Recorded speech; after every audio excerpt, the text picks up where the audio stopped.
It is hard to learn about the life of someone in history when they aren't a rich white man, especially when colonizers went out of their way to erase all history of the groups they wanted to control. This was also the case for Mexico's California. California's history is just one colonization after another. California was independent for only about 20 years, from Mexico's independence from Spain to the U.S.'s takeover of California. Even though these 20 years went by quickly, it is not discussed very often how an interesting society was formed during these years. But there are a few documents left behind during this time that give us a glimpse of the California's lives. One of these documents is by William Heath Davis. Davis was a white man born and raised in Hawaii. When he was 17, he lived with his uncle in Yerba Buena, California, now known as San Francisco. He later married a Mexican elite named Maria de Jesus Estudillo and moved to her hometown in San Diego. He has a lot of first-hand experience with Californian society, but he only interacts with the upper class. Davis has a biased point of view, and we cannot trust everything he says. But we can learn about how the society, its systems, and its social conflicts were truly like through his writing. In his book, Davis starts by describing a ranchero, a person who owns and works on a ranch, and his daily life. A part of that was the constant fights between the Native Americans and the Californios. He talks about how the natives would try to steal horses and cattle from the rancheros, and the rancheros would go after them and fight them to get them back. These fights were very violent, sometimes ending up with deaths on both sides. It was also common for the rancheros to be served by servants and helped by the vaqueros around the rancho. He shows us the saddling culture of the area as well. Even though the saddle's purpose was to keep a ranchero on his horse's back, the saddle was also made with other uses in mind. One of these was to ride with someone, usually women, on their horse.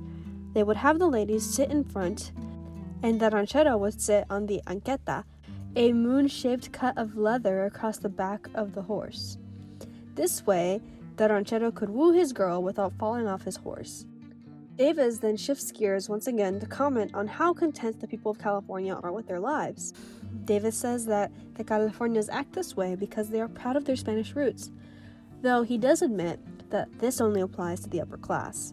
The mestizo lower class, a mix of indigenous and Spanish, did not think the same as these Mexican elites.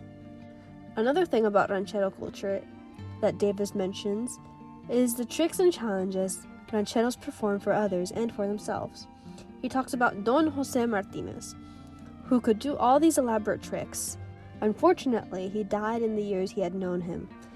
Now we can break down parts of this text and see what we can learn about how it truly was during this time. First, ranchos were not the original leading institutions of these communities like Davis describes. Before Mexico gained independence in 1821, the missions were the center of every community. Missions were buildings and religious communities that were set up by the Catholic Church and the Spanish government. When Spain was colonizing the Americas, missions were an important tool. Not only did the missions convert the natives in the surrounding area to Christianity, but also taught them to live the same way Europeans did. One of the things they learned was taking care of cattle and selling its products. Because of the mission system, all systems of commerce, law, and faith were controlled by the Catholic Church. But under Mexico's new government, after their War of Independence, a process called secularization began in 1834.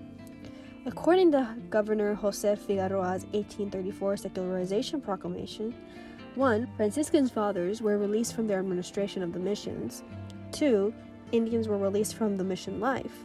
And 3. Half of their mission property was to go to the natives living on the missions. But rancheros received most of the mission's land instead of the natives. In this society, raising cattle was what made you rich. People would sometimes just exchange hides and tallow as money. Traders from all around the world, especially New England, would come to trade with them. The market was big.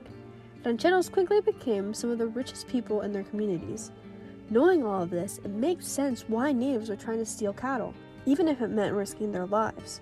The natives were at the bottom of the pyramid of power. To get by in this system, they would need some way to earn money. Another reason could be that the indigenous people just needed to get money to support their families. In general, the natives had a motive for stealing cattle off the ranchos. The land was supposed to be theirs anyway, and because cattle were these rancheros' main sources of income, they would not just let the natives take them like that. Even though Davis does not mention the natives' intentions when stealing cattle, we know that it is more than just wanting money. It is a racial and social tension which Davis cannot see because of his own bias. One last thing that Davis mentions is how the rancheros, specifically Don Martinez, would perform tricks and challenges. He frames it as a unique experience when it influences all involved in the California ranchos. Vaqueros, workers who looked after the rancheros' cattle, and rancheros would both try to impress others and show off their skills. In the male-dominated society of vaqueros, the quality most admired was machismo, physical strength, sexual experience, loyalty, skill with a knife, the ability to skin cattle and tame horses.